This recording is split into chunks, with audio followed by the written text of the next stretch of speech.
Bienvenidos a la conferencia de Guillermo Cánovas, titulada Salud Digital en la Crianza de los Hijos. Te comparto un poco de información para que lo conozcas mejor. Él es director del Observatorio para la Promoción del Uso Saludable de la Tecnología, Educa Like.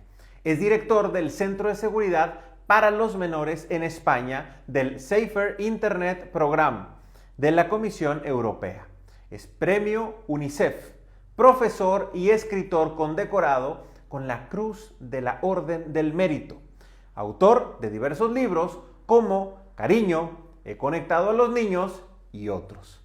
Si desean acceder a los medios de contacto de Guillermo, podrán hacerlo a través de la misma plataforma del simposio, haciendo clic en su perfil aquí en el portal del simposio. Esperemos que disfruten mucho de esta presentación. Hola, saludos desde España. Muchas gracias por estar ahí y muchas gracias a la organización, sobre todo, por haberme invitado para poder pues, compartir con ustedes este rato que vamos a estar y poderles trasladar también información sobre lo que estamos haciendo en todo lo relacionado con el uso que sus hijos hacen de las tecnologías de la información y de la comunicación, de lo que llamamos salud digital. Lo que voy a hacer es dividir mi intervención en dos partes. Una primera parte la voy a dedicar en pues, 10 minutos, 15 a lo mejor, a explicar en qué consiste ese concepto de salud digital y cuáles son los campos que abarca. Vamos a hablar de unos 15, 16 temas que son los que manejamos nosotros a la hora de trabajar con niños y adolescentes sobre tecnología. Y en segundo lugar, de esos 16, 15, 16 temas, escogeré uno, que es el de lo que llamamos nosotros dieta digital, el del uso abusivo o el uso patológico en ocasiones de herramientas digitales, cómo podemos identificar ese uso, cómo podemos incluso identificar herramientas que tienen un potencial adictivo fuerte y luego, pues si nos da tiempo, veremos alguna de las pautas que tenemos en cuenta también para afrontarlo. Entonces, pues lo voy a hacer así. No puedo profundizar, evidentemente, en esos 16 temas, pues profundizaré un poco en uno de ellos. Pero sí que quiero enunciar los demás para que vean que esto es un concepto muy amplio que abarca muchas cosas. El primer bloque de temas con los que trabajamos está relacionado con el contacto físico que niños y adolescentes establecen con la tecnología. Es un contacto diario de muchas horas que además preveemos que no va a ser solo durante su infancia y adolescencia, sino que va a ser también durante la edad adulta y que implica el trabajo sobre distintas partes del cuerpo.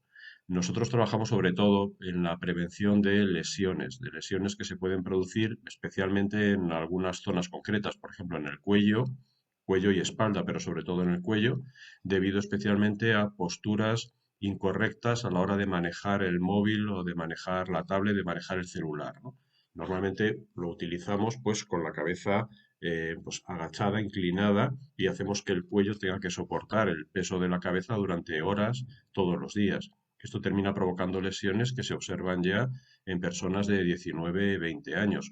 Por lo tanto, pues comenzamos trabajando las posturas, la importancia de mantener pues la espalda recta, de no soportar con el cuello el peso de la cabeza todo el rato, sino que levantar la tecnología, ¿no? Es decir, el celular tiene que estar, si no a la altura de los ojos, pues un poquito más abajo, pero no de tal forma que nuestra cabeza se incline sobre el mismo, sino que estemos cómodos, si estamos en una mesa, pues apoyamos los codos en la mesa, pero que no tengamos que hacer ese esfuerzo, ¿no? Después trabajamos sobre posturas delante de la computadora, pues el manejo del teclado, el manejo del mouse, del ratón, las posturas de las muñecas, porque en ocasiones observamos una especie de estrangulamiento de los nervios que recorren la muñeca debido a horas de estar tecleando mal y de estar utilizando mal estos aparatos. Trabajamos mucho el tema de la vista. Hay que mantener unas distancias determinadas con respecto a cada herramienta. Con respecto al celular, pues un mínimo de 30 centímetros, la computadora, pues a lo mejor medio metro, las tablets, pues igual, la televisión, pues un metro y medio en función de las pulgadas como mínimo. Trabajamos sobre la luminosidad, o sea, hay aparatos que conviene bajar la intensidad porque si no están retroiluminados, proyectan luz directamente sobre la retina y eso no nos interesa. Trabajamos también sobre otros aspectos como es el sueño, Tenemos una generación de niños y adolescentes que no duerme lo suficiente. Necesitan un mínimo de 8, depende de las edades, podemos hablar incluso de 9 horas de sueño reparador, es decir, un sueño sin interrupciones. Hoy hay muchos adolescentes y preadolescentes que no duermen esas 8 horas. Y normalmente es por el uso de estos aparatos, porque están hasta altas horas de la madrugada con el celular o con la tablet, pues hablando, jugando o subiendo fotos a una red social o haciendo comentarios. El sueño es muy importante porque incide en todo. Luego incide en los estudios, incide en sus relaciones, les hace menos pacientes, se vuelven más irascibles, tienen más cambios de humor, afecta al final al mundo de las relaciones personales también, no solo a los estudios. Y por supuesto tiene una repercusión en la salud de cada uno. Luego trabajamos sobre otras cuestiones que, aunque afectan al organismo, ya empiezan a centrarse más en el cerebro, como es pues todo el tema de los procesos cognitivos, cómo afecta la tecnología a los procesos que llevan a cabo niños y adolescentes. No tenemos muy claras muchas de estas cuestiones porque estamos empezando a estudiar esto. Realmente no hay una trayectoria, no tenemos adultos todavía que hayan pasado toda su infancia con un smartphone, con un celular en el bolsillo. Entonces no hemos podido hacer estudios con ellos. Cuando sean adultos, pues veremos qué consecuencias tienen X horas de uso de tal herramienta. Pero sí que observamos ya algunas cuestiones, muchas de las cuales no nos preocupan, pero algunas pues sí. Y trabajamos especialmente sobre dos. Cómo afecta a la lectura y la forma en que repercute en la lectura también va a tener después consecuencias sobre la forma en la que ellos captan la información y son capaces de procesar o no la información, ¿no? Y también tiene mucho que ver con su capacidad de concentración, que también es otra cosa que estamos observando que decae. Yo diría que cada pocos años observamos una caída y vemos dificultad para sostener la atención en una misma tarea o en un aula, por ejemplo, durante media hora seguida simplemente, ¿no? Entonces trabajamos viendo de qué forma la lectura lineal, que es la lectura que nosotros hacemos de todos los renglones, pues a algunas edades no se desarrolla correctamente porque adoptan otras formas de lectura que son más propias de los entornos digitales, como la lectura en F, etcétera. Son sistemas que son prácticos a la hora de utilizar un entorno digital para identificar un dato determinado, para buscar algo que nos interesa dentro de una página web o dentro de otro soporte. Pero no nos interesa que interioricen esa forma de lectura como forma principal de lectura a la hora de estudiar o a la hora de memorizar. Entonces, una parte de nuestro trabajo está centrada en eso. Otra parte de nuestro trabajo está centrado también en lo que llamamos la falsa multitarea. Ahora es muy habitual pues, ver a niños, adolescentes realizando varias tareas a la vez, o bien con varias pantallas abiertas al mismo tiempo en su computadora, o bien pues con la computadora por un lado, el celular por el otro, la tablet por el otro.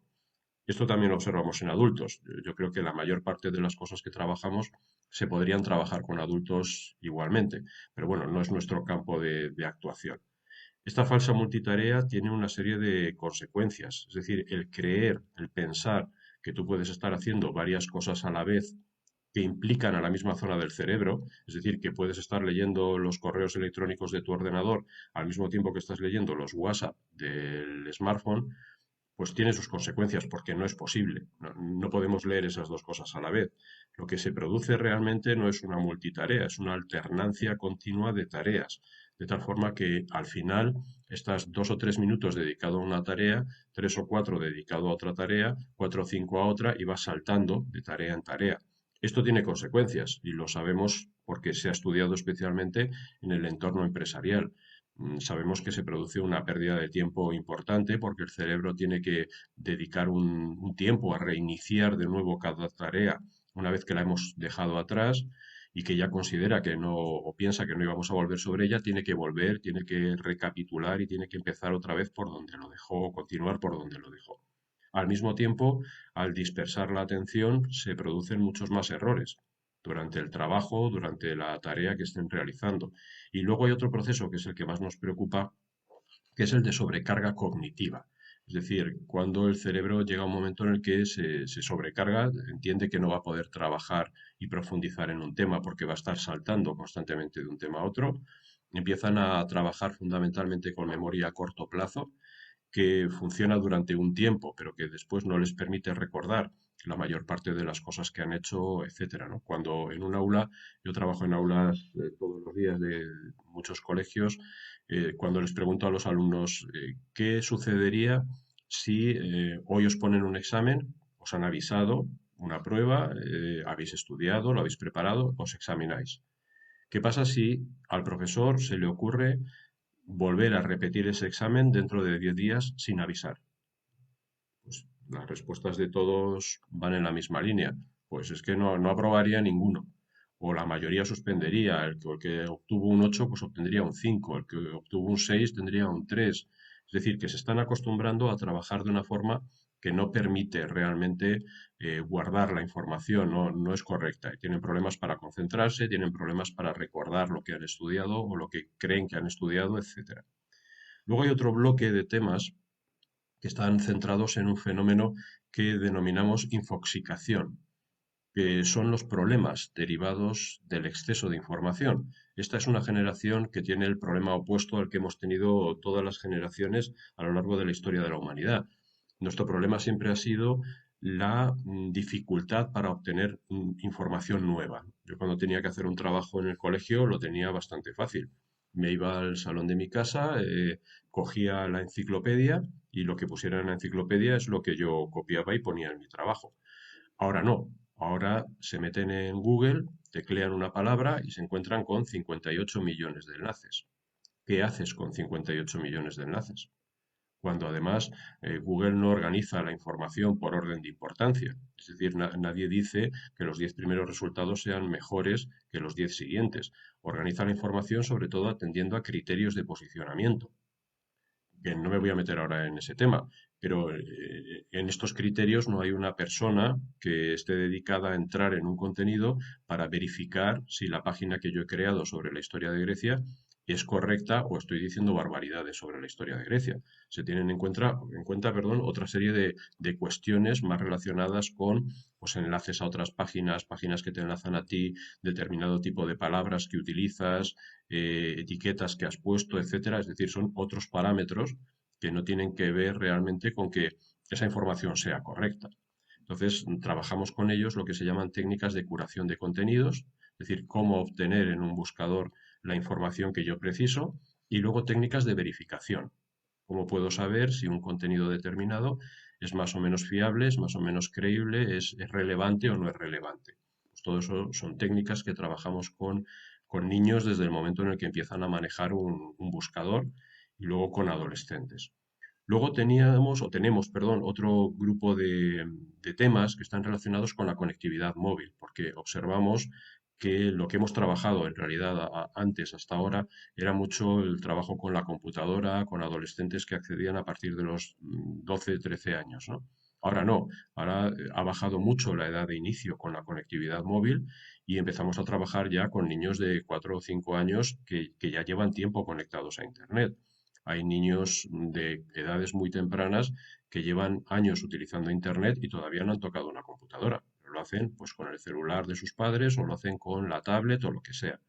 Nos encontramos también con pues niños muy pequeños que ya utilizan la tecnología durante horas todos los días porque hay una tablet en el salón de casa, o incluso, dependiendo ya de los sitios, pues nos encontramos niños muy pequeños con su propio celular que lo han heredado de su padre o de su madre y que ya lo están utilizando, aunque sea para ver vídeos en YouTube o series en otros entornos, o para jugar con videojuegos o ver vídeos de youtubers o de gamers o de jugadores o de lo que sea.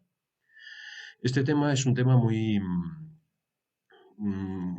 concreto, pero sobre el que vale la pena pararse y profundizar, porque el mundo de las aplicaciones móviles es un mundo distinto al de las páginas web. Es un mundo en el que nos van a solicitar una serie de permisos y de autorizaciones, van a recabar mucha información personal, van a acceder a lo mejor a la ubicación del smartphone que utilizamos. El smartphone lo llevamos todo el día con nosotros encima, es decir, que Tener, por ejemplo, nuestros datos de ubicación durante todo el día, pues permite a cualquiera saber exactamente esa persona, pues dónde vive, dónde trabaja, qué aficiones tiene, dónde pasa los fines de semana y qué hace los domingos por la mañana. Es decir, que es muchísima información la que se puede recabar de un usuario a través de una sola aplicación que se ha podido instalar en su celular. Entonces, es importante trabajar con ellos sobre esta cuestión. ¿Qué permisos otorgamos? ¿A qué está accediendo cada aplicación? ¿Por qué algunas son gratuitas? ¿De dónde obtienen sus beneficios? Etcétera. Es un tema muy importante. Luego ahí profundizamos también en otros temas relacionados con ese bloque sobre aplicaciones específicas, ¿no? Trabajamos mucho aplicaciones de mensajería instantánea, por un lado, trabajamos aplicaciones de redes sociales, por otro lado, y aplicaciones de videojuegos especialmente. Tienen sus peculiaridades cada una de ellas. Luego hay otro bloque de temas. En este bloque trabajamos tres temas en concretos solo sobre redes sociales.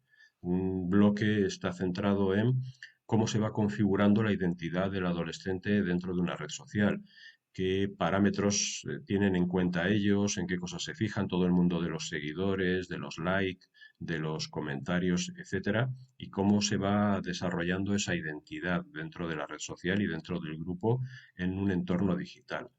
O hay otro tema en el que profundizamos en lo que llamamos reputación digital, es decir, de toda la información que está subiendo a Internet, cuánta y cuál de esa información, qué partes van a permanecer y van a quedar ya accesibles. De tal forma que tu imagen en Internet, tu reputación en Internet, se va a ver condicionada por cosas que tú has ido colgando o subiendo a la red, por cosas que han ido colgando y subiendo otros, y también por todo el resto que dejas y toda la información que vas dejando en cada cosa que haces en Internet y que es recogida por cookies, por buscadores, etcétera.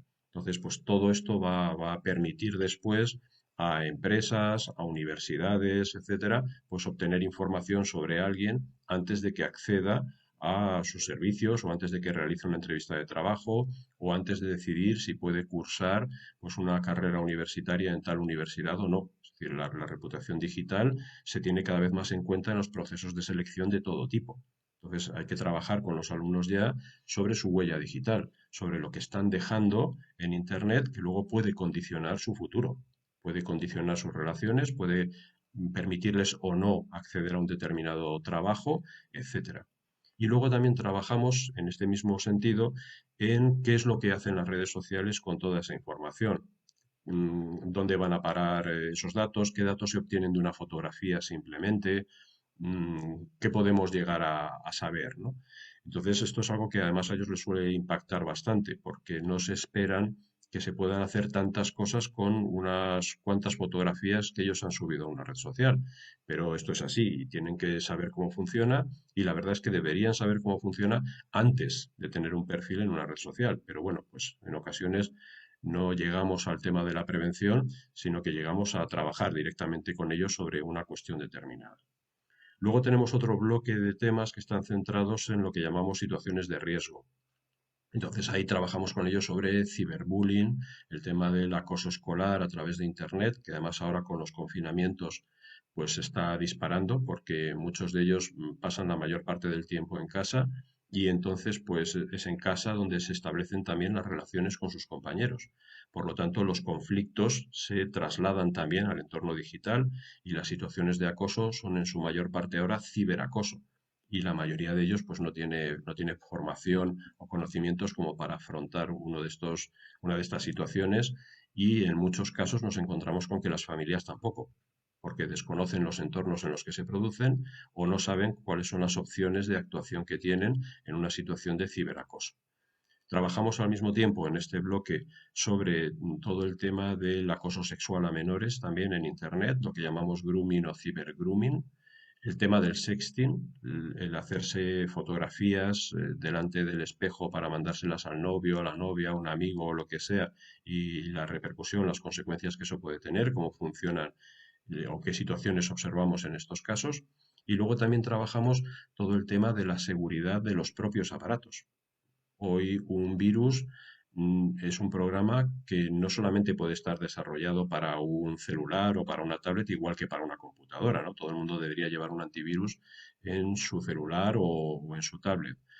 Es que además son herramientas que puede que no interfieran de forma consciente para nosotros en el funcionamiento de la herramienta. Es decir, que no es un programa que tenga que estropearte necesariamente el celular ni nada por el estilo.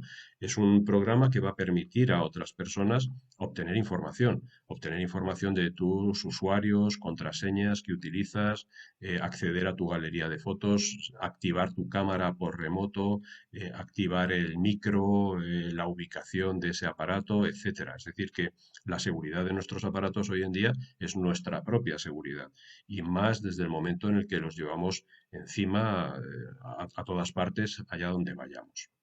Luego hay otro bloque de temas, el último, que está centrado en el mundo de las emociones, ¿no? La inteligencia emocional en Internet, que es un mundo en el que vemos cómo funcionan las relaciones en los entornos online, porque no es como fuera. Entonces, trabajamos sobre la relación a través de las redes sociales, la relación a través de los sistemas de mensajería, lo que llamamos empatía digital, ¿no? Y cómo el vocabulario es muy concreto, la falta de lenguaje no verbal, es decir, el no poder observar los gestos muchas veces de la otra persona o escuchar el tono de voz, la dificultad que tenemos para identificar cuando un mensaje, un WhatsApp que nos han mandado es de broma o es en serio o es una cosa irónica. Tenemos problemas para entender la ironía en los entornos digitales.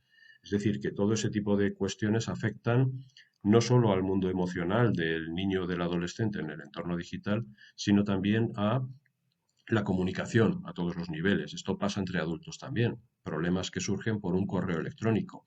Recibimos un email y interpretamos que esa persona a lo mejor nos está exigiendo algo en lugar de pedirnos un favor y nos molesta o no contestamos o tardamos en contestar. Los silencios también pueden ser un mensaje. Muchas personas se molestan cuando envían un mensaje y tardan en recibir una respuesta. Y no digamos ya si lo estamos haciendo por herramientas como WhatsApp en las que puede aparecer pues el doble tic azul en el que ya has visto que esa persona además pues ha leído el mensaje. Entonces incluso los silencios transmiten y quieren decir algo. El uso de los emoticonos, cómo utilizamos los emojis para transmitir estados de ánimo, etcétera, y la importancia de utilizar esto en la comunicación digital. Y luego, por último, dentro de este mismo bloque, trabajamos otros dos aspectos que creo que son tremendamente importantes y bastante nuevos o recientes. Por un lado, el tema del estrés digital.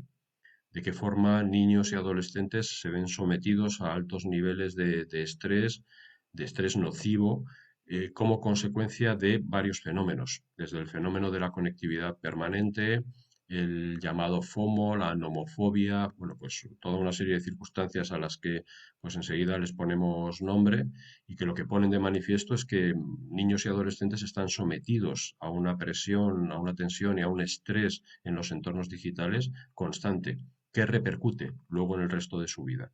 En las relaciones, en los estudios, en la relación con la familia, en la convivencia familiar, etcétera.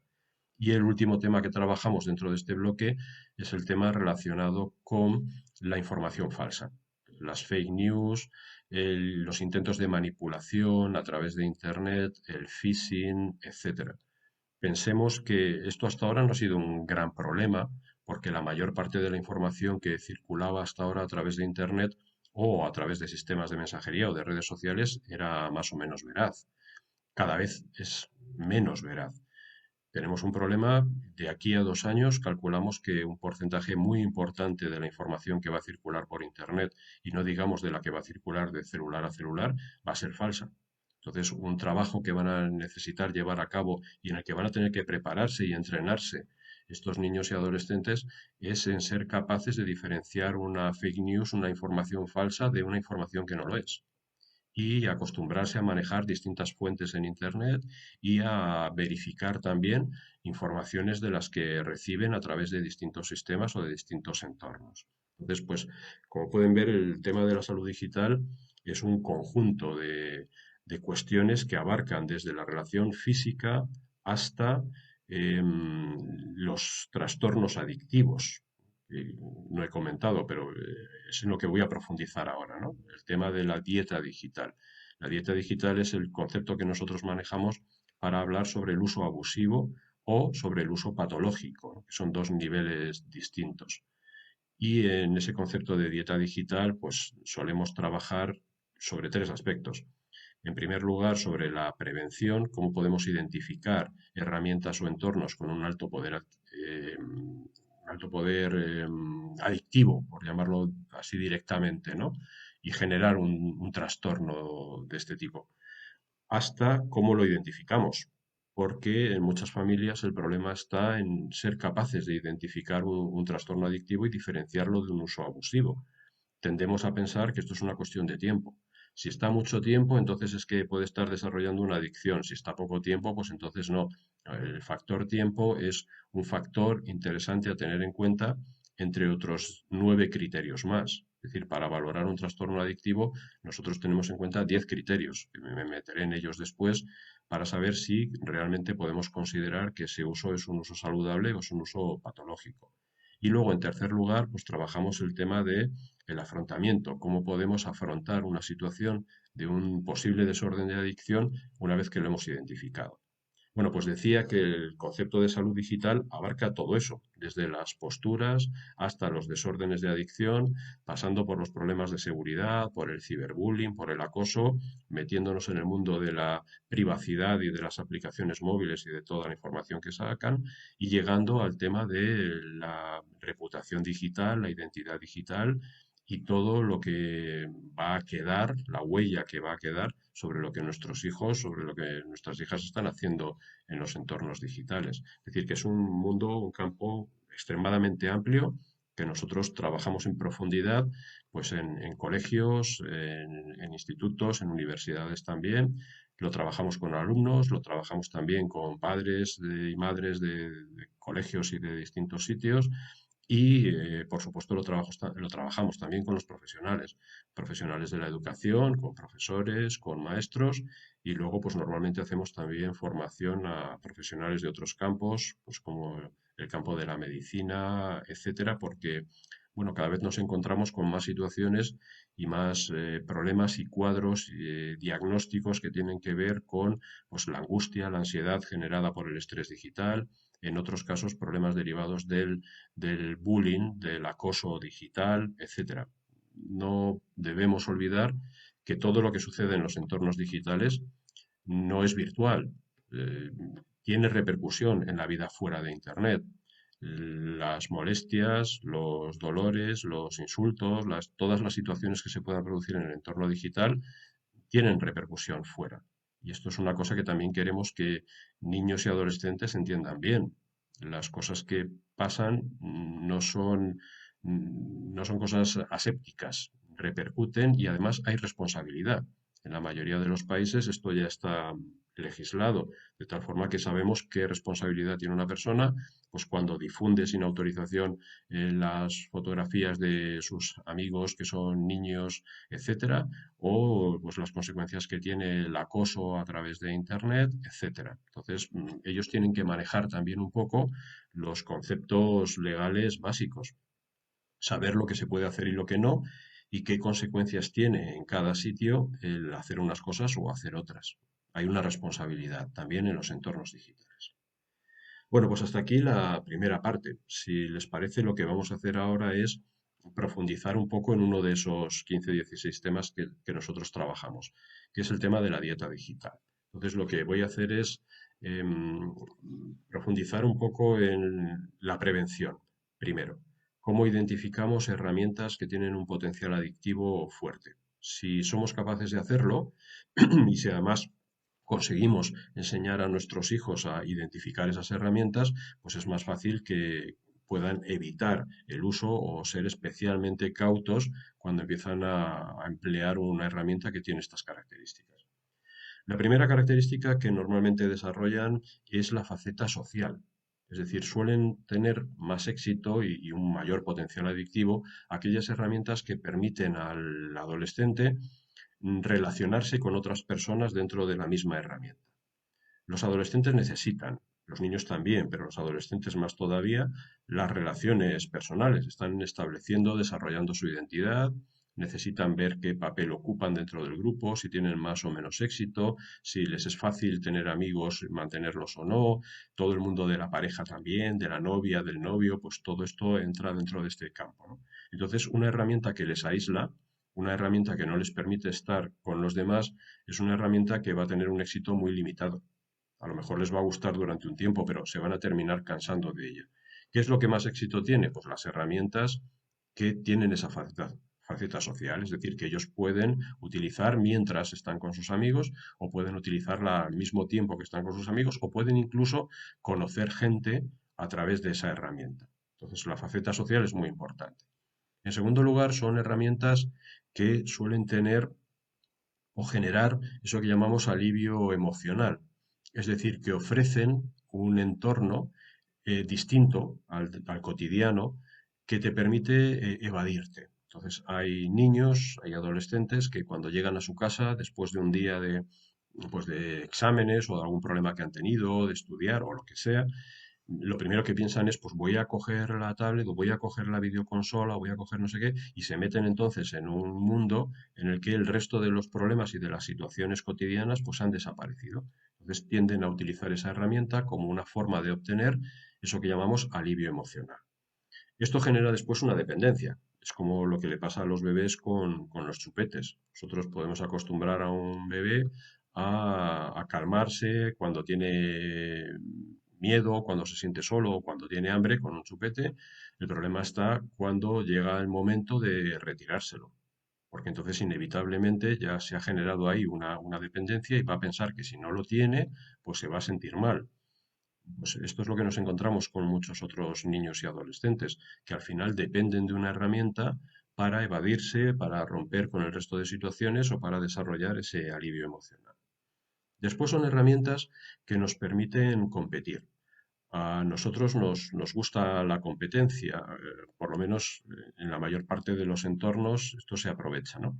Y además de la competencia, lo que gusta sobre todo o lo que tendemos a hacer es compararnos. Hay herramientas que se sirven de esta tendencia, ¿no?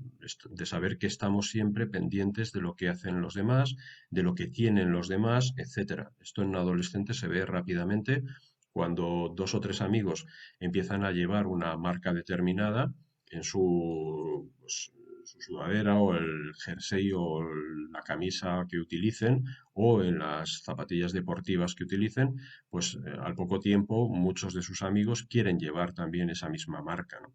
Cuando nosotros observamos que todo el mundo hace de nuestro entorno, hace algo o tiene algo en concreto, pues lo primero que surge en nosotros es la necesidad, entre comillas, de tener eso mismo. Pues algunas herramientas te permiten compararte, te permiten saber siempre lo que están haciendo los demás, cómo, qué nivel tienen, etcétera, para ver si tú estás al nivel o tienes lo que tienen los otros. Entonces, esta es otra característica que tienen muchas de ellas. El marcarnos objetivos, otra característica que tiene un impacto importante. Yo diría también que somos adictos a los objetivos en gran medida. Si ustedes salen a caminar para hacer ejercicio o a correr, pues conocerán a lo mejor aplicaciones que miden y controlan absolutamente todo lo que haces. Es decir, que llegas a casa y te dicen, hoy has corrido 11.700 pasos o has dado 11.700 pasos o has quemado no sé cuántas calorías, o has estado tanto tiempo. ¿Qué es lo que querré hacer yo el próximo día que salga a caminar o que salga a correr? Pues por lo menos hacer esos 11.700 pasos, o quemar más calorías que la otra vez, o por lo menos las mismas, o andar algo más, aunque sea 200 metros más que la última vez que salí a caminar. Entonces, esto se contabiliza y para nosotros es pues como una especie de necesidad constante de superar esa cifra, ¿no? De hecho, hay personas que cuando llegan a su casa y ven que no han llegado todavía a los 11.700 pasos de la vez anterior, ¿qué hacen? Pues salen a la calle y dan dos vueltas a la cuadra o lo que sea, pues para superar esa distancia o para superar ese tiempo o para superar las calorías que no han llegado a quemar. O hay gente que se pone a caminar dentro de su casa para superar esa cifra. Entonces, pues tenemos también esa necesidad constante de competición. De esto se sirven mucho herramientas como las redes sociales también, que te permiten contabilizar todo, pues saber cuántos seguidores tienes, cuántas visitas has tenido en tu vídeo, cuántos likes tienes en tus fotos, cuántos comentarios tienes y siempre cuando tienes 250 likes en una foto, pues para la vez siguiente lo que quieres son 251, es decir, por lo menos un like más, pero no tener menos que la otra vez, etcétera, ¿no? Y esto les hace entrar a muchos de ellos en una especie de competición también por ver si tienen los suficientes likes, los suficientes seguidores, las suficientes visitas, etcétera, en relación a los demás. Todo va ligado. Hay otra característica que es muy importante, que es la relación estímulo-respuesta. Son herramientas que nos ofrecen un estímulo, nosotros reaccionamos y como consecuencia de nuestra respuesta, pues inmediatamente surge un estímulo nuevo. Cuanta más frecuente sea esa respuesta, cuantos más estímulos-respuestas se produzcan, más adictiva es la herramienta. Si yo utilizo una herramienta en la que hago algo y tardo una semana en obtener una respuesta, pues eso es muy poco adictivo. Sin embargo, si utilizo una herramienta que hago algo y a los 5 segundos tengo una respuesta, eso es mucho más adictivo, porque cada 5 segundos puedo recibir ese estímulo nuevo y nuestro cerebro experimenta satisfacción en ese tipo de situaciones. Es placentero, entonces quiere más estímulos y quiere aumentar incluso la frecuencia si es posible. Relación estímulo-respuesta es muy importante. Luego son herramientas que nos permiten progresar. Llegas a un nivel y te ofrecen un nivel nuevo. Consigues todos los animales de una granja y te ofrecen dos animales nuevos. Llegas a ser tal top en un juego, pues inmediatamente aparece la posibilidad de subir más y otros retos y otras posibilidades y otras opciones. Toda una serie de características, la última tal vez, aunque me esté olvidando alguna, la última es especialmente importante, la posibilidad de jugar con nuestra identidad. Esto entre los adolescentes tiene un impacto muy importante. Los adolescentes tienen una necesidad alta de experimentación, pero no pueden experimentar muchas veces en su entorno inmediato porque todo el mundo les conoce, ¿no? Entonces, si hacen algo, pues sus amigos lo van a saber, si lo saben sus amigos, lo van a saber sus padres, si lo saben sus padres, lo va a saber la mitad del colegio, profesores, etcétera. Pero en Internet no. En Internet pueden experimentar, pueden moverse en entornos sin que se sepa realmente quiénes son. Pueden jugar con su identidad. En Internet, pues pueden cambiar para empezar su edad. Uno de 12 años puede decir que tiene 42, etcétera. Claro, también puede pasar al revés. También uno de 42 puede decir que tiene 12. Un chico puede hacerse pasar por una chica por un chico, etcétera. Es decir, no sabemos realmente en esos entornos con quién estamos hablando. Pues esto para muchos adolescentes es un aliciente, es la posibilidad de ser, por ejemplo, otra persona, ser un líder. Hay juegos, especialmente hay entornos en los que hay un clan, un grupo, un equipo, a lo mejor formado por 20 personas que juegan ese mismo videojuego, esas mismas partidas, y resulta que el líder de ese grupo tiene 12 años, pero los demás no lo saben. Y a lo mejor los demás, algunos de ellos tienen 30 o 40 años. Y resulta que el jefe del grupo tiene 12. Y el que decide quién entra y quién sale, si expulsa a uno o no, y qué retos se plantean o qué normas tienen dentro del clan o del grupo o del equipo, pues es una persona de 12 años. ¿En qué otra situación de la vida normal una persona de 12 años puede ser el líder de un grupo en el que hay 10 adultos? Pues no es algo que nos encontremos, pero en Internet sí. En Internet puedes ser otro. En Internet puedes tener la edad que quieras. En Internet, en función de los entornos, puedes inventarte por completo tu identidad. Pues las herramientas que ofrecen esto para algunos son especialmente atractivas. Entonces, si yo me encuentro con que mis hijos están empezando a utilizar una herramienta, aplicación, contenido, da igual, que comparte estas características que hemos comentado, no están ante una herramienta que haya sido improvisada.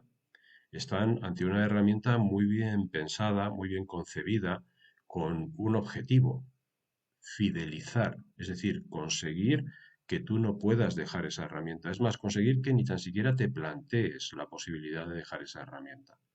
Pues, con esas herramientas, esos contenidos, esas aplicaciones, es con las que debemos tener más cuidado. En segundo lugar, pues lo que vamos a ver un poco es qué factores son los que tenemos que tener en cuenta, qué criterios son los que valoramos a la hora de determinar si se produce o no un desorden de adicción. Valoramos 10 criterios. No podemos centrarnos, por lo tanto, solo en uno para sacar una conclusión. Yo sé que muchas veces desde las familias lo que tenemos en cuenta sobre todo es el tiempo. No es que está todo el día, es que está ahí enganchado, es que no sé qué. Pues depende. Hay niños adolescentes que utilizan una herramienta 1 hora y media todos los días y no tienen ningún problema. Y hay otros niños y adolescentes que utilizan esa misma herramienta 1 hora solo y son adictos. Es decir, que esto no depende solamente del tiempo que le dediques, depende de otras muchas cosas que son las que vamos a comentar ahora. Pero no lo olvidemos, que un niño o un adolescente desarrolle un trastorno adictivo no depende solo de la herramienta. Hay muchos niños y adolescentes que utilizan la misma herramienta y no tienen problemas y otros que sí. Es más, si ustedes tienen más de un hijo, pues ya saben perfectamente de lo que estoy hablando. A un hijo le puedes decir, oye, no te acerques ahí, que es peligroso, y se mantiene a 10 metros. A otro hijo le dices, no te acerques ahí, que es peligroso, y está sentado con las piernas colgando a los 2 minutos, en cuanto te has dado la vuelta. Bueno, pues es que son distintos. Entonces, no todas las mismas herramientas, no todos los mismos videojuegos, no todas las mismas redes sociales impactan igual sobre unos y sobre otros. Por eso hemos de tener en cuenta estos criterios que vamos a comentar ahora. En primer lugar, cuando vamos a valorar la posibilidad de un problema, tenemos en cuenta la saliencia.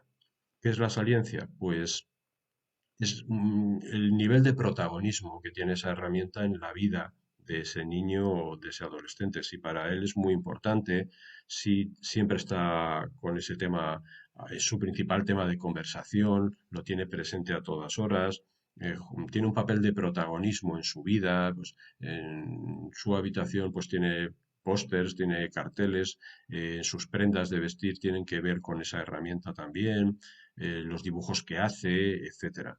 ¿Cuál es el nivel de protagonismo de esa herramienta en su vida? En segundo lugar, valoramos la presencia o no de tolerancia.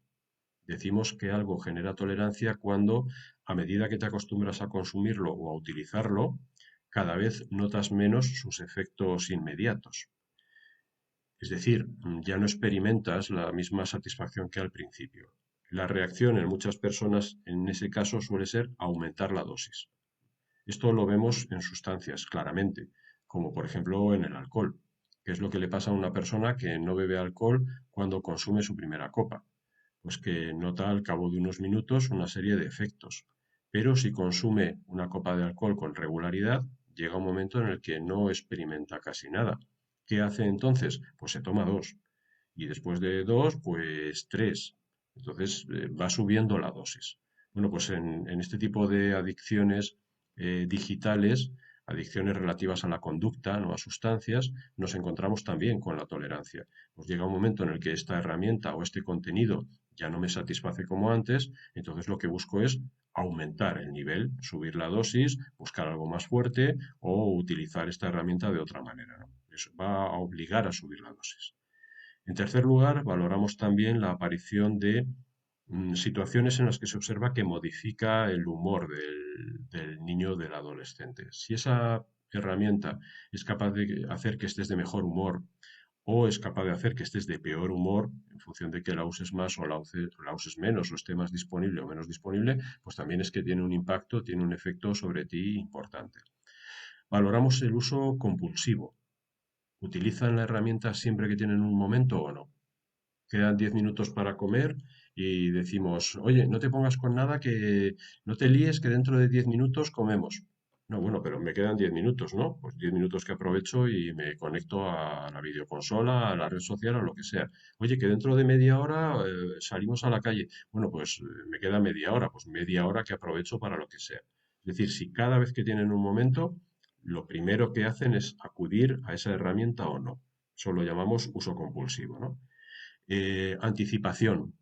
Está el profesor explicando en el aula o están con nosotros y están pensando, esta tarde cuando llegue a casa voy a coger tal, porque el otro día me quedé a medias en esto, porque voy a ver si subo de nivel, porque voy a ver si contesto a no sé quién. Están dándole vueltas a lo que van a hacer en cuanto tengan la herramienta en la mano.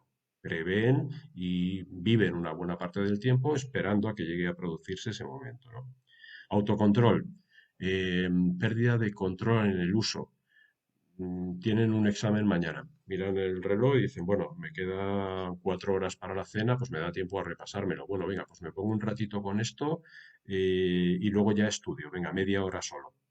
Media hora, una hora, 1 hora y media, miran el reloj y dicen, jolín, ya ha pasado 1 hora y media, no me he dado ni cuenta. Bueno, me quedan 2 horas y media para la cena todavía. Si le pido a fulanita que me mande el resumen por Instagram, si no sé qué me va a dar tal, bueno, todavía me da tiempo, venga, la última. La última media hora, 1 hora, 1 hora y media. Algunos de ellos te reconocen que al final se preparan el examen media hora antes de cenar o incluso al día siguiente antes de ir al colegio. Entonces, esto es una pérdida de control sobre el uso que tú estás haciendo. Luego valoramos también, y esto es muy importante, la presencia de conflictos. Una herramienta que está generando un problema va a relacionarse mal con el resto de facetas de nuestra vida. Va a generar problemas, va a generar conflictos. Y pueden ser de distinto tipo. Conflictos en el entorno familiar, discusiones con los padres, peleas, etcétera. Conflictos en el entorno de los amigos, empiezan a no quedar o a quedar a salir menos con sus amigos, no, es que no, no, hoy no me apetece o no me encuentro bien o me han castigado porque prefieren pasar toda la tarde utilizando esa herramienta antes que salir con sus amigos. Va a generar problemas y conflictos con los estudios. Al final, pues no vas a repasar como podías repasar un examen, vas a ir al colegio con trabajos sin hacer. También puede interactuar con su salud, pues se cuidan menos, suprimen la merienda o no, no me apetece cenar, no tengo hambre porque prefieren estar con la tablet o con el celular o con la videoconsola. El sueño, pues no duermen lo mismo. Si los padres no revisan y no comprueban que no se ha ido a dormir sin el celular, pues pueden estar hasta las tantas de la madrugada, ¿no? Entonces también repercute en su salud. Es decir, que si observamos la presencia de conflictos, debemos concluir que está pues interactuando mal con el resto de facetas de su vida y va a tener una repercusión importante. Luego tenemos en cuenta también las recaídas. En algún momento llegan a ser conscientes de que tienen un problema e intentan dejarlo. Dicen, bueno, ahora y más ahora que empiezo los exámenes, pues a partir del lunes esto no lo toco. Llega el lunes y no lo tocan. Llega el martes y tampoco, llega el miércoles y tampoco, llega el jueves y ya están otra vez. Entonces, pues aguantan 2 días, 3 días y vuelven a caer. Aguantan, más adelante se lo plantean otra vez, otros 2 días, 3 días y vuelven a caer de nuevo. Característica muy importante también que observamos o criterio que tenemos en cuenta, la presencia de un síndrome de abstinencia. El síndrome de abstinencia se produce cuando se le retira el uso de esa herramienta. Y lo que pone de manifiesto es un sufrimiento. Los padres que tienen hijos con este problema siempre cuentan lo mismo. Es que no te puedes imaginar cómo reacciona cuando se lo quito. Es que las cosas que me ha llegado a decir, me ha faltado al respeto, me ha insultado, se pone a gritar o da un puñetazo en la mesa, un portazo. Situaciones que a veces llaman poderosamente la atención a los padres, reacciones que no habían observado en otros momentos con otras circunstancias, ¿no? Eso es porque hay un sufrimiento. Si no sabes canalizar ese sufrimiento, pues es habitual que se convierta en ira. Entonces la ira da lugar a pues, enfados, golpes, insultos y cosas por el estilo. Y por último, valoramos también como décimo criterio la existencia o no del alivio emocional. Es decir, ¿utiliza esa herramienta cada vez que se siente mal para sentirse mejor o no? Si utiliza esa herramienta cada vez que se siente mal, ya tiene una dependencia de esa herramienta. Entonces, en conclusión, para determinar si un niño o un adolescente está desarrollando un trastorno adictivo, no tenemos en cuenta solo el tiempo que le dedica. Tenemos en cuenta el conjunto de esos 10 criterios. Son los que nos permiten a nosotros valorar si en efecto hay un uso patológico o no. Esto lo hacemos de distintas formas. Nosotros tenemos un test, un cuestionario que hemos desarrollado que analiza esos 10 temas, esos 10 puntos de control y que cuando los alumnos rellenan, luego ellos mismos son los que los corrigen y entonces pues tienen un resultado sobre distintos temas. Entonces, pues trabajamos con un cuestionario sobre adicción a redes sociales, otro sobre adicción a videojuegos. Con los mayores trabajamos mucho el tema de la adicción a las compras online, porque nos encontramos cada vez más con adolescentes que tienen este problema. El problema de las apuestas online, porque también hay muchos que desarrollan o que terminan apostando y a veces pues más dinero del que disponen a través de Internet. Y trabajamos también con los mayores el tema de la adicción a la pornografía online, porque es un fenómeno que, bueno, tiene cada vez más impacto y más repercusión entre adolescentes y además pues es algo que está tremendamente accesible en todos los entornos digitales. Entonces, pues bueno, de esta forma intentamos que ellos identifiquen un problema en sí mismos y vean después la necesidad de actuar. Con los padres trabajamos con otro tipo de materiales y de cuestionario. De hecho, bueno, pues luego les dejaré, o si ustedes se meten en mi perfil dentro del Congreso, pues ahí tendrán direcciones nuestras. Pues van a tener, por ejemplo, el blog que es niños y adolescentes en internet.com. Bueno, niños no, ninos y adolescentes en internet.com. Todo junto, todo seguido. Y ahí tenemos información sobre esto y tenemos también una guía para que puedan identificar trastornos adictivos en sus hijos, centrada en este caso sobre todo en videojuegos. Pero bueno, ahora estamos desarrollando una para identificar el problema en redes sociales también, ¿no? Entonces, bueno, pues en nuestras páginas tienen algunos materiales y tienen algunas conclusiones de las que vamos sacando y hay parte de lo que yo estoy comentando aquí, pues que también está disponible en otros entornos nuestros. Em, ¿Qué hacemos después con todo eso? Pues empezamos a trabajar sobre pautas, pautas que pueden servir para afrontar el problema si se coge en un momento en el que se puede trabajar con él desde casa, porque en ocasiones las familias llegan a intervenir en momentos pues muy tardíos cuando resulta que ya su hijo pues ni tan siquiera va al colegio y tienen problemas hasta para que salga de casa y hay un conflicto intrafamiliar muy fuerte como consecuencia de esto, etcétera. Si no es así, si todavía estamos en los estadios, en los primeros estadios de desarrollo, si estamos identificando la situación y vemos que en efecto cumple muchos de esos criterios de los que hemos hablado, pues entonces sí que hay pautas sobre las que trabajar. Y bueno, pues trabajamos distintas.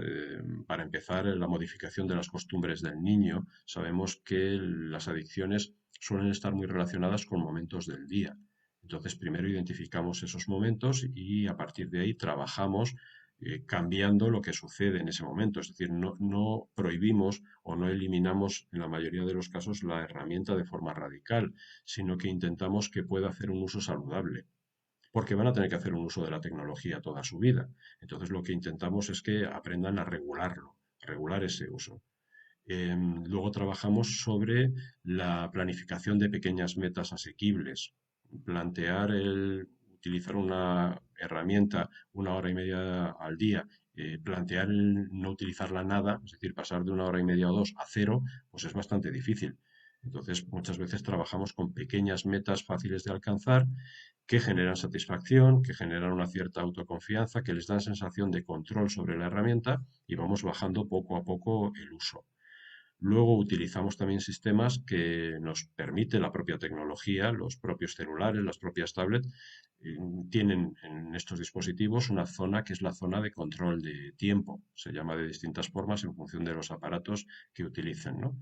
Pues estas zonas nos permiten saber exactamente cuánto tiempo han utilizado una herramienta cada día y además obtienen una media semanal, etcétera, de tal forma que pues yo puedo saber si miro el domingo por la tarde ese celular o esa tablet, pues cuánto tiempo ha utilizado cada una de las aplicaciones que hay en su terminal.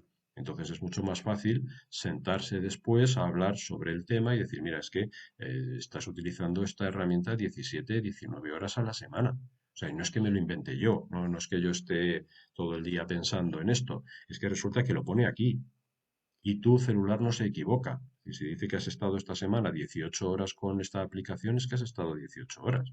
Entonces, ¿de dónde salen esas 18 horas, no?